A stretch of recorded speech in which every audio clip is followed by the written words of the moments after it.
नमस्कार, स्वागत है आपका हेडलाइंस इंडिया पर। मैं हूं नवीन चौहान। उत्तर प्रदेश में दो बड़ी पार्टियों ने हाथ मिला लिया है। अखिलेश यादव मायावती से मिलने पहुंचे थे, उनके घर गए थे और उसके बाद यह तय हो चुका है कि उत्तर प्रदेश में 2019 के चुनाव में यानी आम चुनाव में गठबंधन होने जा रहा है। अखिलेश यादव और मायावती में सीटों का बंटवारा लगभग हो चुका है। 15 जनवरी को ऐलान होगा, जिसमें मायावती ने 37 और अखिलेश ने भी 37 सीटों पर हामी भर दी है। 6 सीटें अपने दूसरे सहयोगियों के लिए बचा दी है, जिसमें आरएलडी मौजूद है, लेकिन कांग्रेस का नामो निशान नहीं है। और सबसे बड़ी बात कि कहीं यह गठबंधन बीजेपी के गले की फांस ना बन जाए। आखिर ऐसा हम क्यों कह रहे हैं, ये रिपोर्ट देखिए। क्या सपा और बसपा का साथ बीजेपी की गले की फांस बन जाएगा? दरअसल ये बात हम क्यों कह रहे हैं, 2018 में गोरखपुर फूलपुर लोकसभा सीट पर हुए उपचुनाव में बसपा ने सपा उम्मीदवार को वोट देने की अपील की। कैराना लोकसभा उपचुनाव में रालोद उम्मीदवार को सपा, बसपा और कांग्रेस ने समर्थन दिया। तीनों जगह पर भाजपा को हार मिली। अब 2019 के आसार क्या होंगे? हर किसी के जहन में यही है कि आखिरकार अगर ये मिलते हैं तो 2019 में होगा क्या? सपा, बसपा, रालोद के बीच गठबंधन हो सकता है।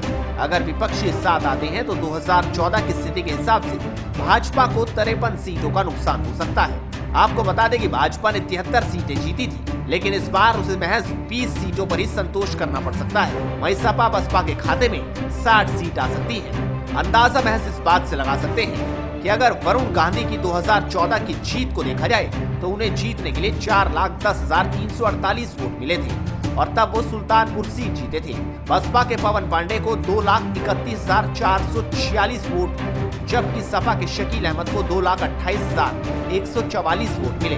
अगर 2019 में दूसरे नंबर पर रही बसपा अपना उम्मीदवार उतारती है और सपा के वोट बसपा उम्मीदवार को ट्रांसफर हो जाते हैं, वोटों का आंकड़ा 4,59,590 हो जाएगा। ये वरुण गांधी को मिले वोटों से ज्यादा होगा और यहाँ पर बीजेपी अपनी सीट गंवा देगी।